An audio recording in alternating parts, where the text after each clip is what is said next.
जय माता रानी की। आज हम आपको संतान सप्तमी व्रत की कथा श्रवण कराएंगे। एक दिन महाराज युधिष्ठिर ने भगवान श्री कृष्ण से कहा, प्रभु ऐसा कोई व्रत बतलाइए जिसको करने से मनुष्यों के समस्त दुखों का हरण हो जाए और वह पुत्र और पौत्रवान भी हो जाएं। इस तरह की बात सुनकर के भगवान श्री कृष्ण बोले, कहने लगे, हे राजन, आपने बड़ा ही उत्तम प्रश्न किया है और मैं आपको एक पौराणिक इतिहास भी सुनाता हूँ। इसे ध्यान देकर के श्रवण करिएगा। एक समय की बात है, लोमस नाम के एक ऋषि मथुरापुरी में वसुदेव और देवकी के घर में पधारे। लोमस ऋषि को आता देख करके ही वसुदेव और देवकी बहुत ही प्रसन्न हुए और उन्होंने उनका बड़े आदर के साथ सम्मान किया। लोमस ऋषि कहने लगे, दुष्ट दुराचारी पापी कंस ने तुम्हारे कई पुत्रों को मार दिया है, जिसके कारण से अवश्य ही तुम दुखी रहते हो। ठीक इसी प्रकार राजा नहुष की पत्नी चंद्रमुखी भी दुखी रहा करती थी, किंतु उसने संतान सप्तमी का व्रत करके, जो कि विधि विधान के सहित उसने किया था, और उसी व्रत के प्रभाव से उनको संतान का सुख प्राप्त हुआ था। इतना सुनते ही देवकी ने हाथ जोड़ लिए और उन्होंने लोमस ऋषि से प्रश्न किया। कहने लगी, कृपया करके रानी चंद्रमुखी का संपूर्ण वृत्तांत तथा इस व्रत की क्या विधि है सविस्तार मुझे बतलाएं, जिससे कि हमारे भी दुख दूर हो जाएं। लोमस ऋषि ने कहा, देवकी, अयोध्या नगरी के राजा नहुष थे और उनकी पत्नी का नाम चंद्रमुखी था, जो कि बहुत ही सुंदर भी थी। उसी अयोध्या नगरी में विष्णुगुप्त नाम के एक ब्राह्मण भी रहा करते थे और उनकी पत्नी का नाम भद्रमुखी था, वह भी बहुत ही सुंदर थीं। रानी और ब्राह्मणी में बहुत ज्यादा प्रेम था। एक दिन वो दोनों सरयू नदी में स्नान करने के लिए गईं। वहां उन्होंने देखा कि बहुत सारी स्त्रियां सरयू नदी में स्नान करके सुंदर निर्मल वस्त्रों को धारण करके एक मंडप में शंकर और पार्वती जी की मूर्ति को स्थापित करके उनकी पूजा कर रही थीं।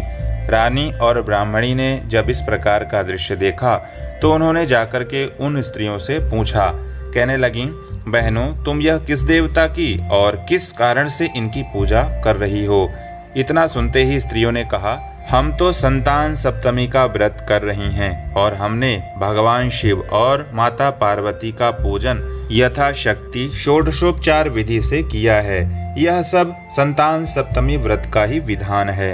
इतना सुनकर के रानी और ब्राह्मणी ने भी इस व्रत को करने का मन ही मन संकल्प कर लिया और दोनों लोग अपने अपने घर को लौट आईं। ब्राह्मणी, जिनका नाम भद्रमुखी था, उन्होंने इस व्रत को बड़े ही नियम और विधि विधान से किया, परंतु दूसरी तरफ जो रानी चंद्रमुखी थीं, वो राजसिक सुख के कारण और राजमद के कारण कभी कभार इस व्रत को करती और कभी नहीं करती थीं। कभी तो वह भूल जाती थीं। कुछ समय बाद कालांतर में जब उन्होंने अपने शरीर का परित्याग किया तो रानी चंद्रमुखी को बंदर की योनि प्राप्त हुई और उधर ब्राह्मणी को एक मुर्गी की योनि प्राप्त हुई। परंतु ब्राह्मणी मुर्गी की योनि में होने के कारण भी वह अपने पिछले जन्म का कुछ भी नहीं भूली थी और भगवान शंकर तथा पार्वती का ध्यान उस योनि में भी निरंतर किया करती थी। रानी जो बंदर की योनि में थीं, वह सब कुछ पिछले जन्म का भूल चुकी थीं और थोड़े समय बाद कालांतर में ही उन्होंने इस योनि का भी परित्याग कर दिया। अब जब उनका तीसरा जन्म हुआ तो मनुष्य योनि में पुनः हुआ। उस ब्राह्मणी को पुनः एक ब्राह्मण के यहाँ जन्म मिला। कन्या के रूप में उसने जन्म लिया और उस कन्या का नाम भूषण देवी रखा गया तथा इनका विवाह गोकुल के निवासी अग्निशील ब्राह्मण के साथ किया गया। भूषण देवी इतनी सुंदर थीं कि वह बिना आभूषण इत्यादि धारण किए हुए भी बड़ी ही सुंदर लगती थीं। भूषण देवी के अत्यंत सुंदर होने के कारण ही उनके जो पुत्र हुए वह भी बहुत ही सुंदर, चंद्रमा की कांति के समान, धर्मवीर और कर्मनिष्ठ हुए और इस प्रकार से उस ब्राह्मणी के गर्भ से 8 पुत्र उत्पन्न हुए। यह सब इसी संतान सप्तमी व्रत का फल था। दूसरी ओर भगवान शिव से विमुख जो रानी थी, जिसने कि पूर्व में इस व्रत को करने का संकल्प भी किया था और बाद में इस व्रत को ठीक से नहीं किया, उसी के प्रभाव से वह निसंतान और दुखी रहने लगी। संयोग की बात यह है कि रानी और जो ब्राह्मणी थी वह इस तीसरी योनि में भी आपस में बड़ी ही मित्रता थी। जब रानी वृद्धावस्था को प्राप्त होने लगी तब उसके यहाँ गूंगा, बहरा और बुद्धिहीन तथा अल्प आयु वाला एक पुत्र हुआ, जो कि 9 वर्ष की आयु में ही इस संसार को छोड़ करके चला गया।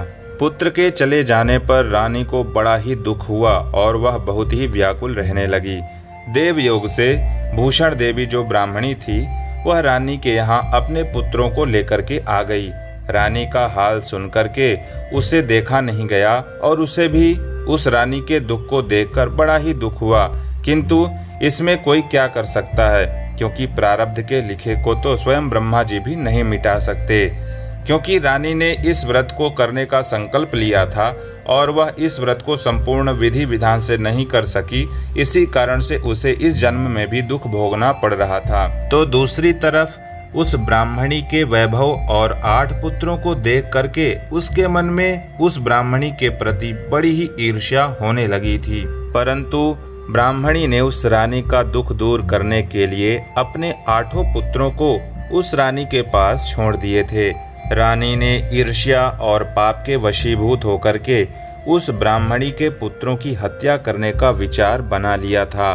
उसने मन ही मन विचार किया कि मैं इस ब्राह्मणी के सभी पुत्रों को मार दूंगी। ऐसा विचार करके उसने अपने घर में कुछ लड्डू बनाए और उस लड्डू में जहर मिला करके उन सभी बच्चों को खिला दिया।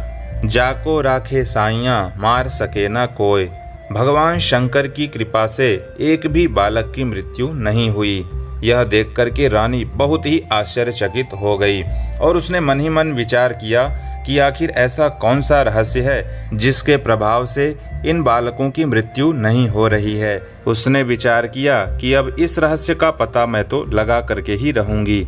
उधर भगवान की पूजा से निवृत्त होकर के जब भूषण देवी अपने बच्चों के पास आई तो रानी ने उनसे कहा कि मैंने तेरे पुत्रों को मारने के लिए इनको जहर के लड्डू खिला दिए, परंतु इनमें से किसी का भी बाल भी बांका नहीं हो सका।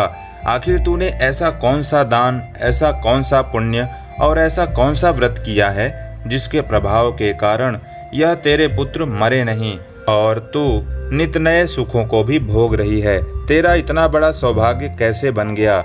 इस रहस्य को तू मुझसे बतला दे, मैं हमेशा तुम्हारी ऋणी रहूंगी।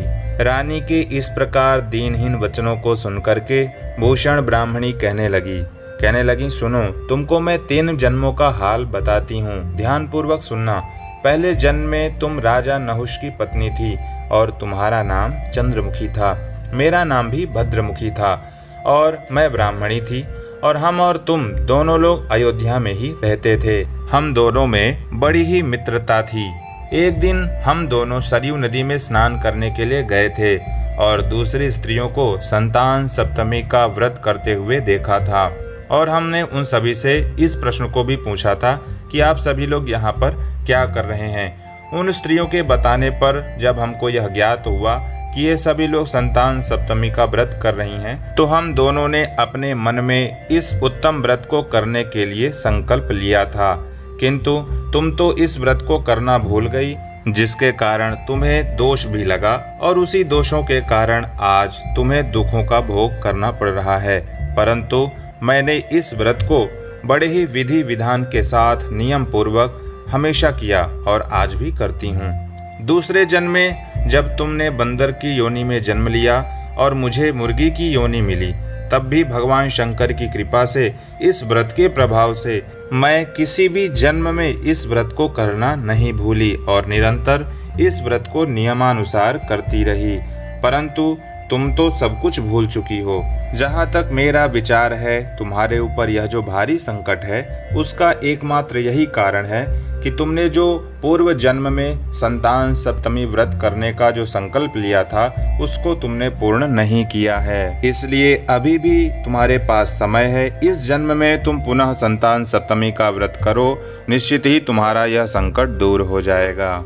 लोमस ऋषि कहने लगे, देवकी, जब भूषण ब्राह्मणी ने इस प्रकार की पूर्व जन्म की बातें रानी चंद्रमुखी से कहीं, तो रानी चंद्रमुखी को अपने पूर्व जन्म की सारी बातें स्मरण में आ गईं और इसके बाद उन्होंने मन में संकल्प लिया कि मैं इस व्रत को निश्चित ही विधि विधान के साथ पूर्ण करूंगी। इसके बाद रानी ने नियमानुसार संतान सप्तमी का व्रत किया, जिसके प्रभाव से रानी को संतान सुख की प्राप्ति हुई और इस संसार के समस्त सुखों को भी भोगा। कालांतर में वह शिवलोक को प्राप्त हो गई। भगवान शंकर के व्रत का ऐसा प्रभाव है कि पथभ्रष्ट मनुष्य भी अपने पथ पर अग्रसर हो जाता है और अनंत ऐश्वर्यों की प्राप्ति पा लेता है। लोमश ऋषि ने फिर कहा, देवकी, इसलिए मैं तुमसे अभी भी कह रहा हूँ कि तुम भी इस व्रत को करने का संकल्प अपने मन में कर लो और निश्चित ही इस व्रत को करने से तुम्हें भी संतान सुख की प्राप्ति हो जाएगी। लोमश ऋषि की बातें सुनकर के देवकी ने हाथ जोड़ करके कहा, कहने लगी, ऋषिवर, मैं इस पुनीत उपवास को अवश्य ही करना प्रारंभ कर दूंगी, परंतु आप इस कल्याणकारी एवं संतान सुख को प्रदान करने वाले इस व्रत का विधान, नियम और विधि क्या है, विस्तार से मुझे बतला दीजिए। लोमश ऋषि कहने लगे, देवकी, यह पवित्र उपवास भादो महीने में शुक्ल पक्ष की सप्तमी के दिन किया जाता है। प्रातःकाल ब्रह्म मुहूर्त में उठ करके स्नान इत्यादि से निवृत्त होकर के पवित्र वस्त्रों को धारण करना चाहिए। भगवान शंकर तथा माँ जगदम्बा पार्वती की मूर्ति की स्थापना करके उनका यथाशक्ति पूजन करना चाहिए। इन प्रतिमाओं के सन्मुख सोने, चांदी या फिर रेशम का एक धागा ले लें और इसमें 7 गांठ लगाएं और इसका यथाशक्ति अनुसार धूप दीप नैवेद्य से पूजन करना चाहिए। पूजन संपन्न हो जाने के बाद इस धागे को अपने हाथ में बांध लेना चाहिए तथा भगवान शंकर और माता पार्वती से अपनी मनोकामना की पूर्ति के लिए प्रार्थना करनी चाहिए। इसके बाद 7 पुओं का भोग लगाएं और 7 पुए एवं यथाशक्ति सोने अथवा चांदी की अंगूठी बनवाकर इन सबको एक तांबे के पात्र में रखना चाहिए और इनका भी षोडशोपचार विधि से पूजन करके किसी सदाचारी धर्मनिष्ठ या सत्पात्र को दान देना चाहिए। इसके पश्चात जो पुआ होते हैं उनको स्वयं प्रसाद के रूप में ग्रहण कर लेना चाहिए। इस प्रकार इस व्रत का पारायण करना चाहिए। लोमश ऋषि कहते हैं, देवकी, प्रतिवर्ष भाद्रपद महीने के शुक्ल पक्ष में सप्तमी के दिन इस व्रत को जो भी नियम पूर्वक करता है उसके सारे पापों का नाश तो होता ही है, साथ ही साथ उसके यहाँ भाग्यशाली संतान की प्राप्ति होती है और अंततु गत्वा शिवलोक की प्राप्ति भी होती है। हे देवकी, मैंने आपको अब संतान सप्तमी का व्रत संपूर्ण विधि विधान के साथ बतला दिया है। अब तुम इस व्रत को नियम पूर्वक कर लेना। इस प्रकार से लोमश ऋषि ने देवकी को इस व्रत के बारे में बतलाया था। भगवान श्री कृष्ण युधिष्ठिर जिसे कहते हैं कि लोमश ऋषि ने इस प्रकार से हमारी माता देवकी को इस संतान सप्तमी व्रत के बारे में संपूर्ण जानकारी दी। ऋषि के कथनानुसार हमारी माता देवकी ने इस व्रत को भी नियमानुसार किया, जिसके प्रभाव से मेरा जन्म हुआ। हे युधिष्ठिर, यह व्रत विशेष रूप से स्त्रियों के लिए बहुत ही कल्याणकारी है। संतान प्राप्ति के साथ साथ यह सभी प्रकार के दुखों का नाश करने वाला है। नियम पूर्वक जो भी इस व्रत को करता है और भगवान शंकर एवं पार्वती माता की सच्ची मन से आराधना करता है, निश्चय ही वह भगवान के शिवलोक को भी प्राप्त हो जाता है। इस प्रकार से यह संतान सप्तमी व्रत की कथा संपूर्ण हुई। आशा है यह कथा आपको भी महत्वपूर्ण लगी होगी। यदि हाँ तो कृपया हमारे इस वीडियो को लाइक और हमारे इस चैनल को भी सब्सक्राइब कर दें।